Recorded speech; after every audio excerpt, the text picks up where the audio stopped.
Would you stand against the devil himself for children that aren't even yours? Jack Coulter figured this was how a man like him was meant to go, a spade in his calloused grip, sweat trickling down his neck, the sun burning the back of his hat until it seemed the world was set to roast him into the ground. The prairie wind carried nothing but heat and the faint sourness of old mesquite. For 3 hours he'd been digging, steady and silent, dirt piling at his boots, each shovelful heavy as regret. He'd chosen a spot under the lone cottonwood, the only tree that had stuck it out on his faded ranch all these years, Texas borderlands where New Mexico's red dust met blue sky and sorrow. Jack's own marker, a hand-hewn plank, stood at the edge of the hole.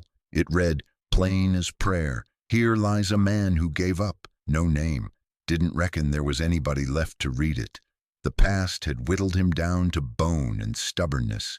Yellow fever took his wife first, then their little girl, both within a week one bitter spring.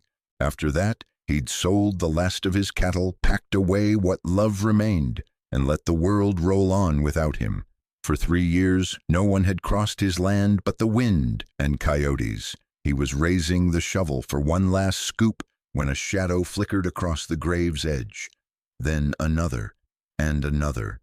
Jack paused, squinting against the glare.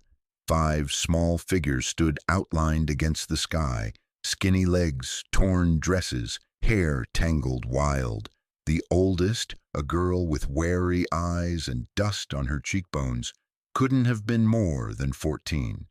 The youngest clung to a battered doll, its head hanging by a thread. Jack's breath caught. He hadn't seen living souls on his land in years, much less children. For a wild, lonesome second, he wondered if they were ghosts, some trick of the light or a final joke from a merciless god. The tallest girl stepped forward, her voice steady but soft. "Mister, we need your help." Jack grunted, not trusting his voice. He looked them over. Boots worn to nothing, knuckles scraped raw, faces sunburnt and tight with hunger. These weren't neighbor kids out for a stroll. They were survivors of something mean, recent, and bad. He set the shovel down, fighting a quake in his hands. "How'd you get here?" The oldest answered, "We walked. 2 days through the desert. No water, no shade." Her tone was flat, as if she'd aged years in those miles. Jack's heart, a thing he'd tried hard to bury, twitched in his chest. Memories sharp as a knife came unbidden. His daughter, hair just as tangled, holding a rag doll with a button eye. He forced the feeling down. "You kids can't stay here," he said, harder than he meant.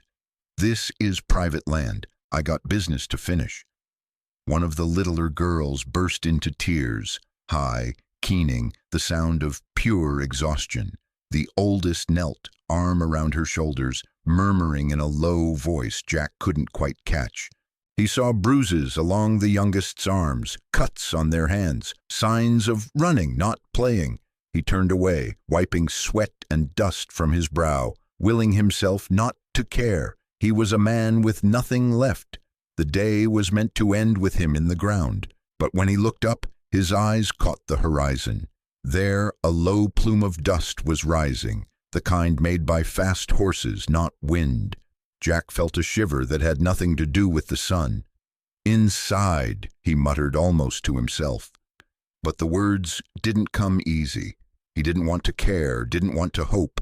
But 5 pairs of eyes, haunted and pleading, held him fast. Something old and cracked inside him shifted just a little. Far off, the thunder of hooves grew louder, echoing across the empty land. Trouble, coming fast. Jack Coulter straightened, the shovel still in his hand, and looked at the 5 girls as if he'd been handed a second chance he never asked for. The grave, half dug, waited at his feet. But for the first time in 3 years, Jack Coulter was not so sure he'd finish it by sundown. Clara Mayfield's voice was parched, rough from too many miles and not enough mercy. "We come from Red Mesa," she said, eyes on Jack, chin lifted in that stubborn, half-grown way only desert children seem to learn. We've been running 2 days. They'll kill us if they find us. Please, Mr. Jack Coulter spat into the dirt, more for effect than for need. He'd spent years building walls around himself thicker than adobe, but now 5 desperate faces were chipping at the mortar. "Who's chasing you?" he asked, half not wanting the answer. Clara's gaze flicked to the horizon. "The men from the Children's Refuge. They ain't good men. Mr. Crow owns the place. His dogs do the chasing." The smallest girl, Alice, clung tighter to her doll, eyes wide as canyon moonlight. Another, June, kept glancing over her shoulder, shivering despite the heat. Jack recognized the look. Kids who'd seen too much, too young. He shook his head. "Red Mesa's a full day's ride from here. How'd you not die out there?" "Walked at night," Clara answered, a ghost of pride in her voice. "Stuck to the dry creek beds. Shared what little water we found. We only stopped 'cause—" She hesitated, nodding at the shallow grave. "We saw you digging. We hoped you weren't like them." Jack nearly laughed, a sound bitter as burnt coffee. "You picked a poor savior." Before Clara could answer, a low rumble crept up through the earth, growing into the measured thunder of hoofbeats. Jack's pulse jumped. He set his jaw and reached for the old Colt on his belt. The horizon shimmered with a dust cloud now, riders coming fast. One of the girls, June, grabbed Clara's sleeve. "He's here," she whispered. "That's Deputy Barlow. I know that man. He hurt me before." Her face went pale as old bone. Clara tensed but squared her shoulders. "Don't let 'em take us, mister, please." Jack glanced at the girls, then at the unfinished grave, then back to the 4 horsemen closing in. He cursed under his breath. "Get inside the barn, all of you, now. Be quiet. Don't come out unless I call." The girls hesitated only a moment before darting toward the sagging barn, shadows slipping along the wall. Jack watched until the last one disappeared, then shouldered his shovel and waited by the grave, every muscle taut. The riders appeared in a line, 4 men, hard-faced, wearing dusters and badges that caught the sunlight. At their head rode Deputy Frank Barlow, a big man with a boiled ham for a hand, and cold gray eyes that scanned the place like a buzzard, looking for what's left. Barlow pulled up, horses snorting. "Afternoon, Coulter," he called, smile thin as a razor. "You seen any runaway girls come through here? 5 of 'em. Little devils from Red Mesa." Jack lifted his chin. "Ain't seen a soul all summer, Barlow. Just me, my shovel, and the buzzards." Barlow's gaze lingered on the half-filled grave, then the fresh shovel marks. "That so?" His voice was polite as a loaded shotgun. One of the other men, a thin, nervous fellow, looked toward the barn. Jack shifted to block his line of sight. "You got a warrant to be on my land?" Barlow's smile didn't budge. "We got the law, Coulter. Laws everywhere, even way out here. You'd best be neighborly." A hush settled heavy as storm air. June's voice, trembling, echoed in Jack's mind. He fixed Barlow with a look. "All I got here is the dead, deputy. The living know better than to visit." Barlow let the silence drag, then flicked the reins. "We'll be back, Coulter. Mr. Crow's real interested in those girls, and he don't take kindly to liars." As the riders turned away, a shiver ran down Jack's spine. Trouble wasn't leaving, it was circling, waiting for dark. He waited till the dust settled, then called to the barn. 5 small faces peered out. "It's not over," Jack said, voice quiet but steel underneath. "Y'all best come in, and stick close." Above them, the afternoon sun slid lower, painting the prairie blood red. On the horizon, trouble was just beginning. The late sun cut long shadows across the yard as Jack Coulter squared his shoulders, dusted the red earth from his hands, and set the shovel against the grave. Deputy Barlow and his riders had vanished down the trail, but the threat in their wake hung thick as gun smoke. The girls, faces smeared with fear and old tears, huddled close to the barn, eyes fixed on Jack. He tried to steady his breath. "They'll be back," he said, voice low, "and they won't be asking so polite next time." Clara stepped forward, chin high, even as her hands trembled. "We can't go back. If they find us, we're as good as dead." The way she said it, flat, certain, carried the weight of something she'd seen, something no child ought to have known. Jack looked over the ragged bunch. "Why'd they call you thieves?" Clara's jaw clenched. "Because we saw what we shouldn't have. Mr. Crow, he ain't just running an orphanage. He's got secrets, and he kills to keep 'em." He studied her for a beat, reading truth in her haunted eyes. The youngest girl, Alice, wiped her nose on her sleeve and clung tighter to her battered doll. June stood silent, eyes flickering toward the setting sun, as if expecting monsters to ride out of the dusk. Jack pulled his old Colt from his belt, checked the chamber, then slid it back with a click. "Well, I'm not much for raising children, but I don't stand by while men hunt kids through my land. We'll think of something." A flicker of hope passed through the group, but Jack cut it short. "Don't get comfortable.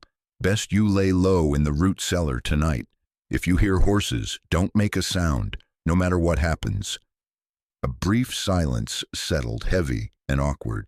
Clara nodded, gathering the girls with a gentle touch and a voice firmer than her years. "Come on, y'all. Do as Mr. Coulter says." As dusk bled into night, Jack stood alone beside the half-filled grave. Coyotes sang in the distance, their yips swallowed by the vast emptiness. For a moment he was just a tired man under a big sky, heart aching with memories that would not die. He went inside, locking the door behind him. He kept the rifle close, pacing slow as the floorboards creaked. Through the cracked window he saw nothing but shadows and prairie, but his gut told him hell was coming. Sometime after midnight, hoofbeats echoed on the hardpan. Slow, deliberate, not the wild rush of outlaws, but the measured tread of men sure of their purpose. Jack's muscles tensed, hand instinctively finding the cold grip of his pistol. A voice outside, sharp as a slap. "Coulter, you in there?" Jack didn't answer, but stepped quietly to the door, peering through a knothole. Deputy Barlow and 3 men were back, lanterns swinging, faces hard. One started toward the barn. Jack's heart hammered. He gripped the doorframe, ready to draw. Barlow's voice cut the night. "This is your last warning, Coulter. Hand over those girls, or we'll search every inch and hang you for abetting thieves. Crow don't pay for patience." Jack called back, steady as he could manage. "Ain't no girls here, deputy, only ghosts." Barlow cursed and spat. "We'll see about that." He turned to his men, voice low but full of menace. "We come back at sunup, boys, and next time we burn this place down." They rode off, the darkness swallowing them up. But Jack knew the night was growing shorter, and danger was closing in, step by patient step. Inside, the girls trembled in the root cellar, silent but listening. Above them, Jack sat by the window, shotgun across his knees, and waited for morning, for trouble, for whatever came next. The prairie outside was quiet, but a storm was building, silent and sure. Morning came slow and gray, painting the world in tired colors.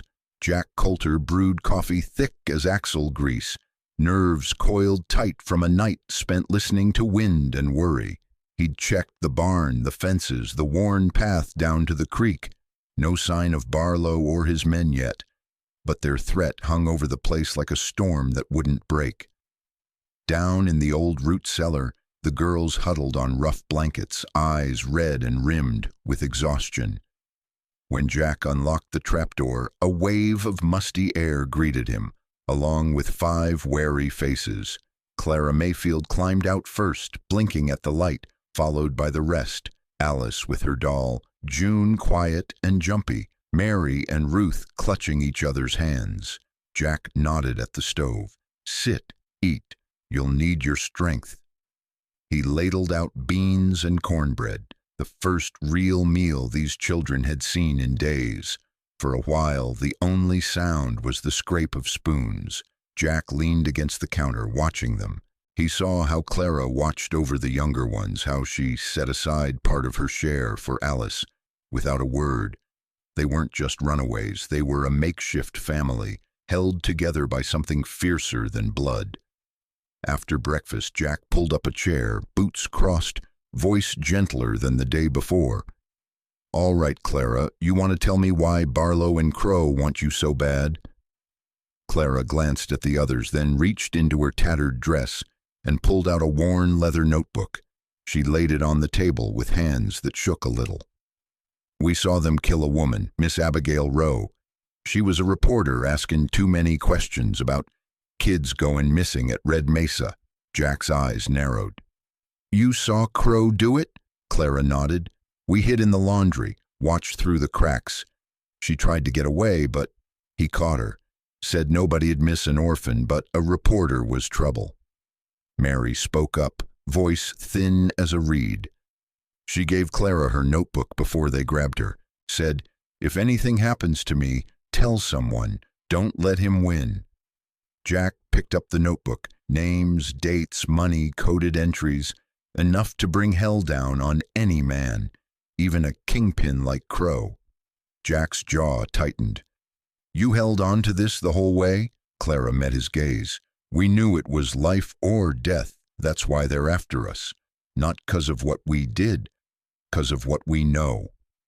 Thunder rumbled faint and far off. Only this time, it was the sound of hooves, not the sky. Jack went to the window. "Get back in the cellar," he ordered, voice iron. "Don't come out till I say." He watched as a dust cloud rose on the horizon. Twice as many riders as before, torches flickering even in daylight. The danger had multiplied. He shut the trapdoor, rolled the rug back over it, and checked his rifle. The old fear crept up his spine, but something steadier held it at bay. He'd buried his family once. He wouldn't let it happen again. Out in the yard, the air shimmered with heat and dread. Jack Coulter set his jaw, shoulders squared. There were things worth dying for, he reminded himself.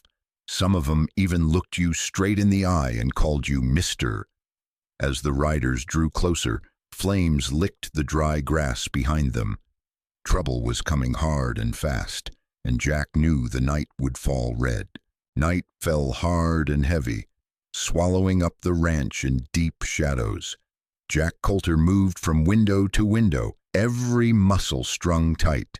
The girls were hidden in the root cellar, trap door locked with Clara pressed close to Alice, Mary, Ruth, and June. The only light inside was a sliver of lantern behind the stove, barely bright enough to chase back old ghosts. Outside, trouble arrived in a torchlit storm. 12 riders, faces lost in shadow, horses snorting and pawing at the ground. The lead man, Barlow, sat tall in the saddle, torch in one hand, rifle across his lap. He barked orders, his voice echoing off the dry earth. "Coulter, we know you're in there. Hand over the girls, or we'll burn you out." Jack's jaw tightened. He'd seen war, seen men set fire to homes just to root out the living. He knew this game. Still, he steadied his hands and checked his rifle. He whispered a prayer to nobody in particular, then kicked the front door open, shotgun raised. Gunfire cracked in the darkness, bullets shattering porch rail and splintering the frame. Jack answered with a shot of his own, sending one rider tumbling off his horse.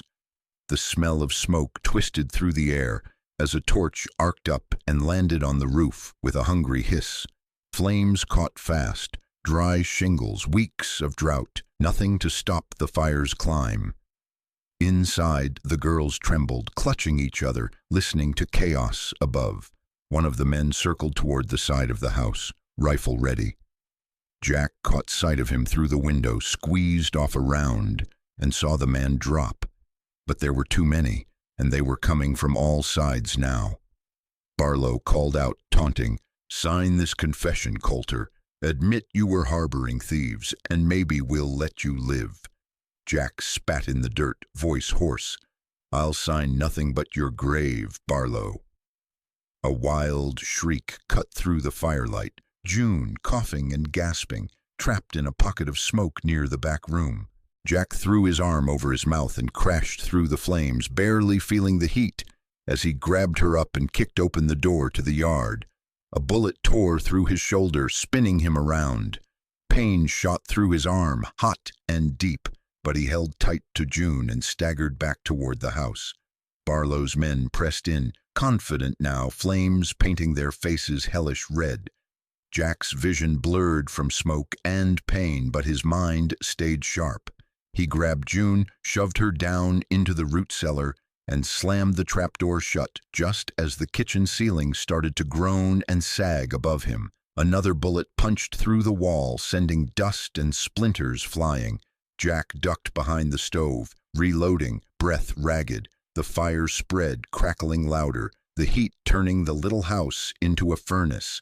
Suddenly, a rough hand yanked the trapdoor open. One of the riders had found the girls. Clara fought, kicking and biting, but he dragged her up, shouting, "Got one!" The others, too. Before Jack could get a clear shot, two more men pulled Alice, Mary, and Ruth out into the night, tying their hands and tossing them like feed sacks onto a wagon. Jack tried to rise, pain blazing down his arm. Outside, Barlow's voice rang out, "Bring Coulter out, dead or alive, and get those girls. Crow wants 'em whole." Jack's eyes burned from smoke and fury. He forced his battered body up and staggered to the window, gun in hand. But as he watched, helpless, Clara looked back, eyes wide, defiant, and full of a hope Jack wasn't sure he could live up to. The house behind him was burning, the girls were gone, and the night was just getting started. Jack Coulter's body throbbed with pain, shoulders slick with blood, as he crawled through the haze of smoke and memory. The house was lost, crackling timbers, roof sagging, flames leaping high into the night. Through the chaos, he could hear Clara and the other girls, their cries muffled by the distance and the cruel laughter of Barlow's men. He wiped the sweat and soot from his brow, jaw set hard. He'd buried too much to let this end now.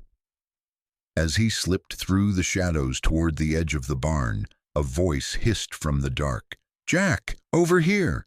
It was Ezra Kane, the old blacksmith, a wiry man with a beard like wild sage and eyes sharp as barbed wire. Ezra had fought beside Jack once, a lifetime ago. He moved quick for an old-timer, a six-shooter in one hand and a burlap sack in the other.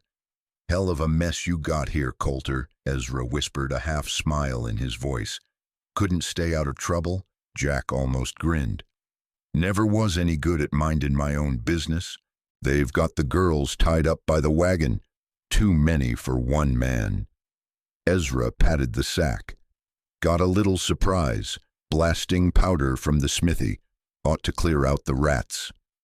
Together they worked fast, crouched low, hearts pounding. Jack crawled through the grass, drawing as close as he dared to the back of the burning house. Ezra crept around the far side, keeping out of lantern light. Jack reached the ruined kitchen, teeth gritted against pain. He jammed the bundle of powder near the wall and trailed a length of fuse through a crack. Ezra lit it with a match, eyes never leaving the yard. 10 seconds, Ezra hissed. "Make 'em count." The fuse sizzled, smoke snaking low. Jack raised his Colt, braced himself.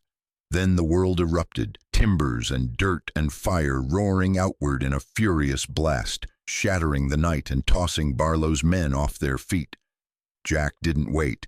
He charged through the smoke, Colt blazing, eyes stinging with sweat and grit. One man fell, then another. Ezra laid down cover fire, wild and fast. At the wagon, Clara fought like a wildcat, teeth bared, legs kicking. Jack cut her free with one swipe of his hunting knife, then grabbed Alice and Ruth, shoving them behind the shattered wheel. Bullets cracked overhead, voices screaming. "They're loose. Get 'em." Ezra fired again, dropping another man. The girls scattered toward the darkness, Clara leading, Alice stumbling after her. Jack emptied his Colt, reloading on the run, then grabbed Mary by the hand and hauled her into the tall weeds. For a heartbeat, freedom glimmered, but then, above the din, came a voice that froze them all. Harlon Crow had arrived. 20 more riders swept into the yard, torches held high, rifles gleaming in the firelight. Crow himself sat tall in the saddle, dressed in black from boots to hat, his eyes as dead as midnight. Barlow limped over, clutching his arm. "They blew the house, boss. Half my men are down." Crow didn't even look at him. His gaze was fixed on Jack and the cluster of children huddled behind the wrecked wagon. His voice rolled across the flames, calm, cold, absolute. "Coulter, you want to make this easy, or do you want me to start killing little girls?" Jack stood tall, battered and bloody, facing the devil and his army. He drew in a breath that tasted of ash and loss and made his choice. The night was far from over and hell was just getting started. Moonlight silvered the scorched yard, firelight flickering against the tattered remains of Jack's old home. Now, under a bruised Texas sky, Harlon Crow surveyed the scene from his black gelding, immaculate suit catching stray embers, cold eyes glittering beneath the brim of his hat. He looked down on Jack Coulter like a rancher might size up a cornered wolf. "I own this county, Coulter," Crow called, voice as slick as snake oil. "You're just squatting on my dirt." Jack wiped blood from his chin, gun still smoking in his hand. "You sure talk big for a man hiding behind 100 hired guns," he answered, voice like gravel. Crow's lips curled in a slow, cruel smile. He gestured and his men fanned out, 20 hard cases, rifles and shotguns gleaming. Behind the burning wreck, Clara and the girls huddled, eyes wide, every muscle tense. Ezra Kane crouched beside Jack, a hammer tucked in his belt, pistol already empty. Crow nodded to Barlow, who limped up, one sleeve soaked crimson. "Any sign of that notebook, deputy?" Barlow shook his head. "Girl's still got it, she won't let go." Crow's gaze lingered on Clara. "No matter, we'll pry it from her cold fingers if we have to." His attention snapped back to Jack. "You got 2 choices, Coulter. Walk away and leave those girls, or die right here with them." Jack snorted. "You left out a 3rd choice. Put a bullet in you and scatter your pack for the coyotes." The men shifted, uneasy. The spell of Crow's authority flickered, but the kingpin only laughed, a sound like boots on gravel. "All right, boys, $20,000 to the man who brings me Coulter's head," Crow announced, loud enough for even the ghosts in the yard to hear.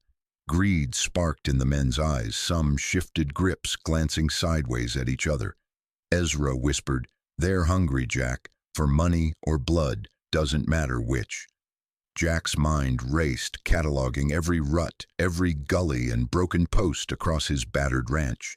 He'd spent 3 years learning this land in silence, every inch a map of his grief. Now it was his only advantage. Suddenly, shots cracked. Jack dropped low, Ezra beside him, returning fire from the half-collapsed barn. 2 of Crow's men went down, another grazed and cursing. Crow snarled, "Circle round, cut 'em off from the north." Instantly, 5 riders split away, heading for the gap in the brush, the only route the children might escape by. From the weeds, Clara watched in terror. "They're blocking us in," she whispered, clutching Alice close. Jack saw the trap tightening. The ranch he'd once called sanctuary was now a cage. If there was a way out, it would have to be carved through fire and gunpowder. Ezra gripped Jack's arm, voice hoarse. "You got a plan, or you just fixin' to get us all killed?" Jack looked at the burning wreck, the girls' frightened faces, the circle of death closing. In his chest, that old stubborn hope flickered back to life. "Maybe both," he muttered, a crooked grin beneath his battered hat. Out in the dark, the riders closed in, 20 against 2. But Jack Coulter had nothing left to lose, and for the first time in years, something worth dying for. The ranch was a ring of fire and gun smoke, riders closing in from every side. Ezra Kane pressed his back against a half-burnt fence post, teeth clenched. "We can't hold 'em here, Jack. Not for long." Jack Coulter watched the northern gap, his heart sinking as 5 of Crow's men blocked off the only safe trail toward the hills. Beyond them, the land dipped down into Dry Creek, a gulch full of boulders, gnarled mesquite, and snake holes. It was a place he knew better than most men knew their own boots. He dropped to a crouch, signaling Ezra and the girls with a sharp gesture. "Clara, when I fire, you run for the wagon, drive north for the creek. Ezra, cover their left. I'll draw the heat." Clara's lips trembled, but she nodded. Her hands found Alice's, Mary's, and Ruth's, gripping tight. June clambered onto the battered wagon, jaw set. Jack looked them all in the eye. "Don't stop, no matter what you hear." He rose, Colt blazing, and charged into the open. Bullets whined past his ears, clipping the brim of his hat. Jack ducked behind a hay bale, returned fire with 2 careful shots. One man down, another thrown from his saddle. "Go!" he bellowed. Clara snapped the reins, the wagon lurching forward with a jolt, iron-rimmed wheels scattering gravel. Ezra darted from cover, shooting from the hip, giving the girls a sliver of space. Crow, watching from the center yard, shouted, "Don't let 'em through that draw, that's their hole." His voice whipped through the chaos. 4 men peeled off, racing the wagon toward Dry Creek. Clara's arms strained on the reins, face twisted with effort. The horses thundered toward the mouth of the gulch, dust swirling, gunfire lighting the darkness. But Crow had set his trap well. As the wagon careened down into Dry Creek, shots rang out from above. Hidden in the rocks, more of Crow's men rose up, rifles barking. The lead horse screamed, stumbled, and the wagon tipped, smashing hard into a bank of stone. Girls tumbled out, battered but alive. Clara scrambled to her feet, blood streaking her cheek. She grabbed Alice and pulled her behind a fallen log as bullets chewed the earth all around. Jack's blood turned to ice. He sprinted from cover, dodging fire, heart pounding as he slid into the gulch behind them. Ezra fired twice more, then followed, limping badly. Above, Crow's voice boomed, "Light 'em up, boys. I want that notebook. I want Coulter dead." From the cliffs, gunmen fired down. Lead raining like a hailstorm. Smoke curled through the boulders, night air thick with dust, panic, and the scent of burning wood. The girls huddled together, trying not to cry. Clara felt for the leather notebook inside her shirt, still there, still their only hope. Jack crawled over, face grim. "We'll have to move. They'll burn us out if they can't shoot us." Ezra coughed, pressing a rag to his wounded leg. "We won't make it far, Jack." Jack glanced up the canyon walls, spotted a tangle of loose rocks above the shooters' heads. He tucked the thought away. Maybe, just maybe, there was one wild card left. But right now, there was no way forward, no way back. They were caught in Crow's trap, darkness and death closing in. The only thing left was to fight and to hope the night wasn't quite done with them yet. Dry Creek was a tomb of shadows and echoing gunshots. Bullets chewed the boulders, sending chips of red stone skittering across the ravine. Jack Coulter pressed his battered body against the canyon wall, shielding Alice with his good arm. The girl clung to him, wide-eyed, her doll smashed but still cradled tight. Ezra Kane grunted as a round grazed his hat. "We're boxed in, Jack. They'll pick us off one by one." Jack wiped sweat and blood from his brow, gaze darting up the rocky slope above. The shooters had the high ground, their rifles barking down like thunder from the gods. But above them, he saw something. Chunks of loose shale balanced precariously atop a sun-bleached ledge. Suddenly, Alice slipped free, her small feet scrambling over the rocks toward Clara, who was pinned behind a rotted log. Jack saw the danger. One of Crow's men had a bead drawn on her. With no time to think, Jack threw himself between, a rifle shot tearing a hot line across his side. as he tackled Alice and rolled behind cover. "Stay down!" he barked, voice rough with pain. Clara caught his eye, understanding flashing in her face. She pointed up, mouthing, "The rocks!" Jack nodded. He slid his battered Winchester from his belt, braced it against a boulder, and took careful aim at the soft spot above the shooters. He squeezed the trigger. The shot rang out, a sharp crack that echoed across the canyon. A heartbeat later, the ledge above exploded in a cloud of dust and tumbling rock. Shale and boulders rained down, smashing two of Crow's gunmen, scattering the others in a panic. Below, Ezra whooped, "Hell of a shot, Coulter!" He fired twice more, driving the scattered men back. But the victory was fleeting. From the far side of the canyon, Crow's furious voice echoed, "Kill 'em all! I want that notebook!" Gunfire resumed, wild and desperate. Clara pulled Alice close, both of them shaking, dirt streaked and scared. Ruth and Mary huddled together, tears leaving muddy trails down their cheeks. Then, just as Jack reloaded, a new sound drifted over the din, a distant blare, shrill and rising.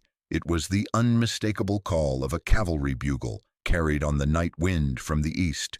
Ezra's eyes went wide. "That's the army, Jack. Cavalry's coming."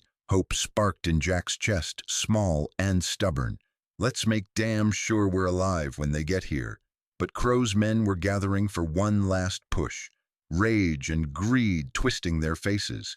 The fight wasn't over, not by a long shot. The bugle's cry cut through the night, sharp and clear, a sound of hope for the hunted and terror for the hunters. Up on the ridge, torchlight flickered as Crow's men hesitated, confusion rippling through their ranks. Down in the dry creek, Jack Coulter pressed his back against the rocks, rifle across his knees, eyes narrowed. He could see the silhouettes of bluecoats fanning out on the eastern horizon, sabers catching moonlight. Ezra Kane, battered but grinning, spat blood onto the stones. "Never thought I'd be happy to see the army, Jack." Jack just nodded, voice tight. "Let's hope they're on the right side tonight." The girls, Clara, Alice, Mary, Ruth, and June, huddled low. Clara still had the notebook pressed to her chest, fear and firelight in her eyes. "They're here, Jack," she whispered, "but so is Crow." Crow wasn't about to let fortune slip away. With a guttural yell, he drew his sidearm and fired into the air. "Take 'em, kill the lot if you have to, but get me that book." His men surged forward, a wild pack driven by fear and greed.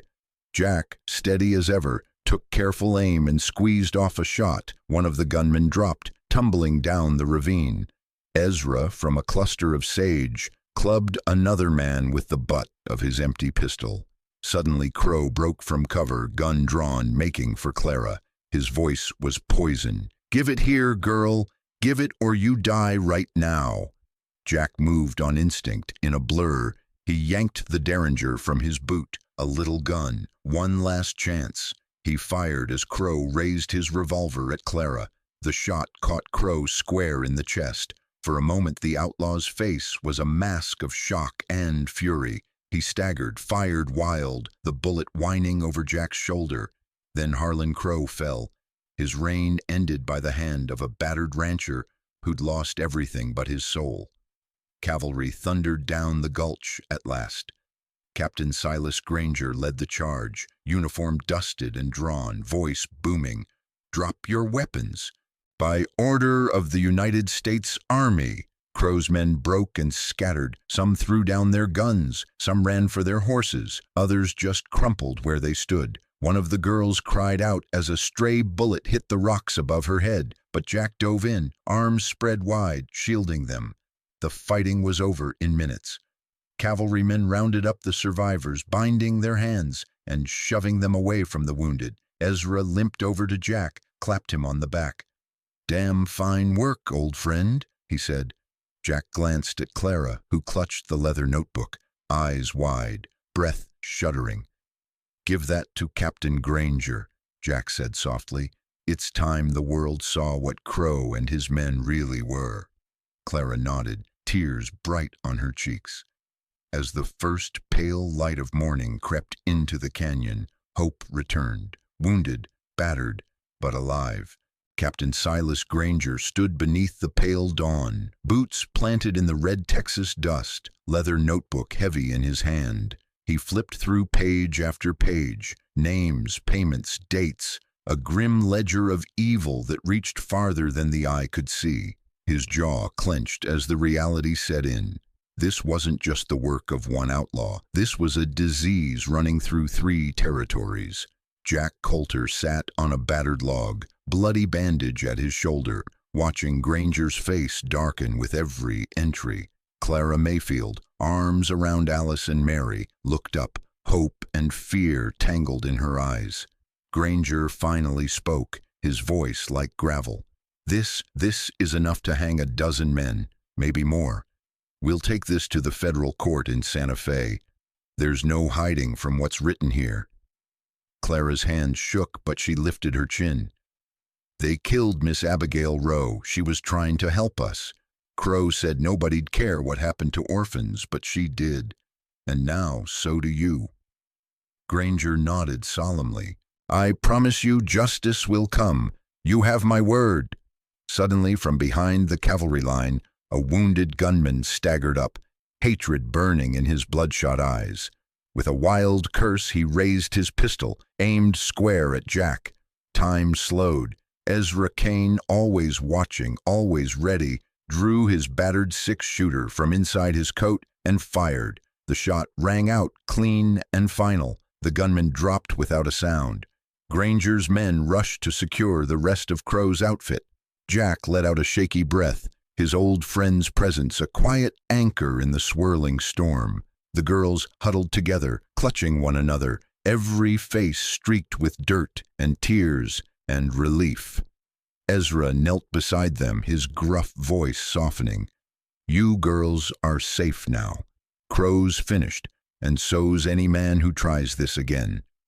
Captain Granger stepped forward, hat in hand, face drawn but resolute. You'll testify, Clara. Tell the court what happened. Clara nodded, fierce as ever despite her trembling. We all will. Jack squeezed her shoulder, pride swelling in his chest. For the first time in years, the burden on his soul felt lighter. Granger tucked the notebook into his satchel, voice strong for all to hear. We ride for Santa Fe at sunrise. No more secrets, no more running. Jack looked out over the canyon, the bodies of the fallen and the scattered hope of the living. He knew the road ahead would not be easy, but for the first time since his world had ended, he could see the faintest light of redemption breaking over the horizon. They spent that night in what was left of the army camp, the prairie quiet for the first time in weeks. The cavalry had pitched canvas tents where the blood was still drying, soldiers working through the dark to care for the wounded and tend to their own. The air was thick with the smell of gunpowder, sweat, and a fragile new peace. Jack Coulter lay on a bedroll, shoulder bandage tight, pain pulsing in time with his heartbeat. His hat shaded his eyes from the glare of the lantern, but he stayed awake, listening to the girls' soft voices from the next tent. For the first time, the sound wasn't all fear. There was laughter, thin and worn, but real. Little Alice crept over in the gray light before dawn, doll clutched close. She hesitated, then crawled onto Jack's good side, settling into the crook of his arm. Are we gonna be all right now, Uncle Jack? She whispered, voice trembling with something between hope and exhaustion. Jack looked down at her dirt-streaked face and big, trusting eyes. He remembered his own daughter gone 3 years, the echo of her laughter somewhere in this child's voice. Not today, little one, he said, voice rough as the desert but gentle. Not today. She smiled, a tired but genuine thing, and squeezed his hand. I'm glad you found us, she murmured, already half asleep. Later, as the morning sun turned the sky gold, Jack sat up, breathing in the clean, crisp air. He saw Ezra hobbling around the camp, jaw set but eyes soft, and Clara sitting cross-legged near the fire, arms wrapped around her sisters. Mary and Ruth giggled as they tried to comb the tangles from each other's hair. Even June, always quiet and wary, let herself smile in the warmth. Captain Granger stopped by, nodding his respect. "We'll be moving soon. I'll make sure you and the girls are taken care of in Santa Fe. Federal protection, a proper home. You have my word, Coulter."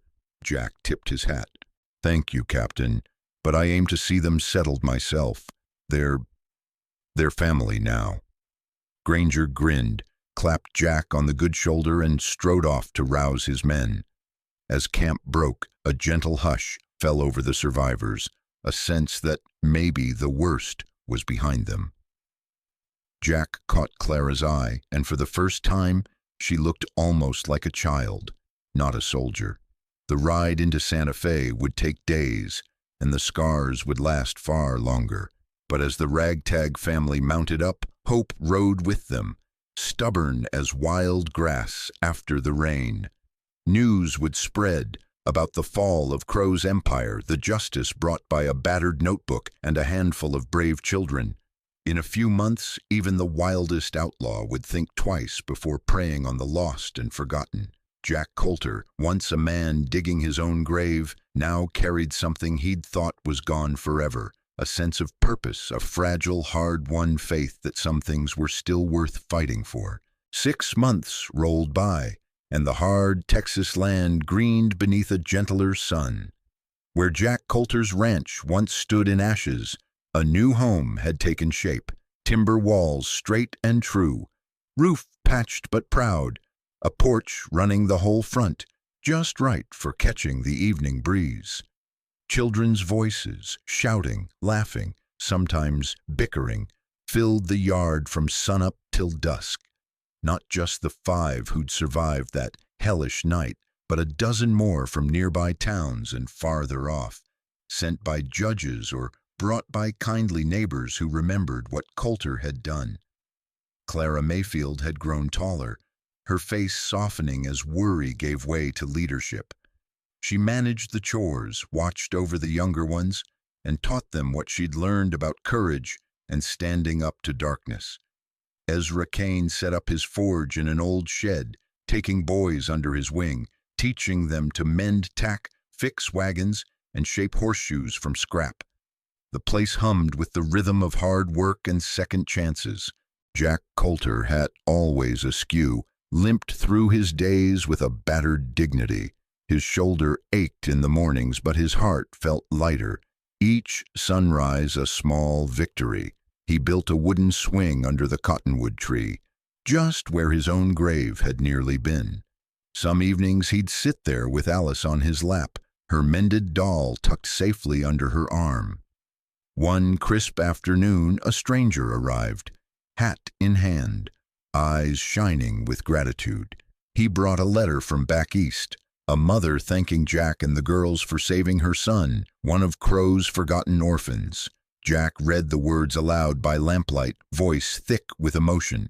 The children listened, some weeping quietly, others holding their breath as hope spread across the room like sunrise over prairie grass. The house was never quiet nor easy. Scars lingered, nightmares visited, and old grief sometimes crept in at dusk. But laughter always returned, stubborn and wild. On a pale spring morning, Jack stood on the porch, coffee mug warm in his hands, watching Clara chase the younger ones across the yard. Ezra hammered at his anvil, whistling an off-key tune. Mary braided Ruth's hair while June, silent but smiling, read to Alice under the cottonwood. Jack's gaze drifted to the far horizon where a fresh dust cloud was rising, hooves pounding out a warning, or maybe a promise. He wondered if it was trouble or just another soul looking for a second chance. Either way, he'd be ready. Jack Coulter stood at the edge of his porch as the sun slipped behind the mesa, the sky blazing gold and crimson.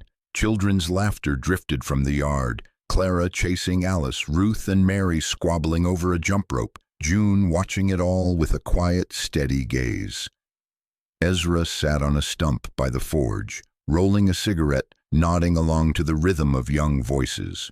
For a moment Jack simply breathed in the scene.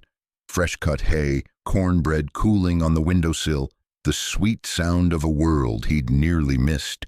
It wasn't peace, not really. The scars left by Crow and his men would never truly fade. Sometimes at night, Jack woke with his heart pounding, hand reaching for a pistol that wasn't there. He saw those hard-eyed men in his dreams, heard Barlow's threats and Crow's laugh echo across the prairie. But in the mornings, he watched the sunrise paint the land gold. He saw Alice running, Clara leading the others with a steady voice, and even June, once so silent, joining in the games. Ezra would clap a big hand on his back, saying, "Not bad for an old dog, Coulter."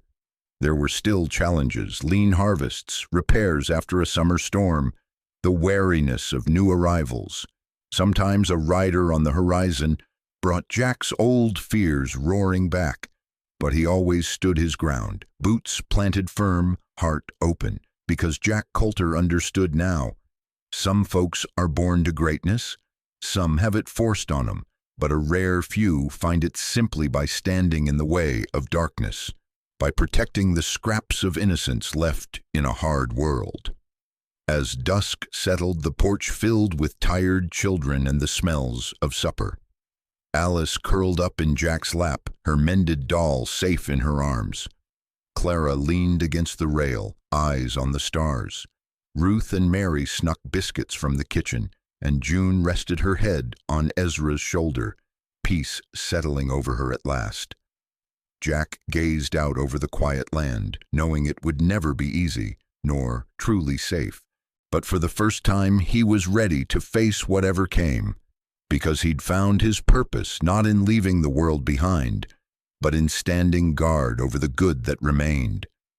As the wind rose, carrying laughter and the faint, sweet music of a harmonica, Jack Coulter smiled. A man once lost, now found in the only way that mattered. And somewhere beyond the horizon, the story of the orphan girls and the loner rancher traveled farther than any outlaw's shadow, proof that sometimes hope is a choice, and healing is a battle worth fighting every day. As the sun sets over the open range, the laughter of children drifts on the breeze, and Jack Coulter sits quietly on his porch, proof that even a scarred land can grow hope again. Maybe the world is never truly safe, nor ever truly fair, but sometimes the simple act of standing between darkness and the innocent is enough to tip the scales. If this story spoke to you, or if you've ever found light in the loneliest places, I'd be honored to hear your thoughts below. Your voice is part of this campfire, and every story shared makes the West just a little bit kinder. Thanks for riding along with us. Until next time, may you always find your way home, no matter how wild the trail gets.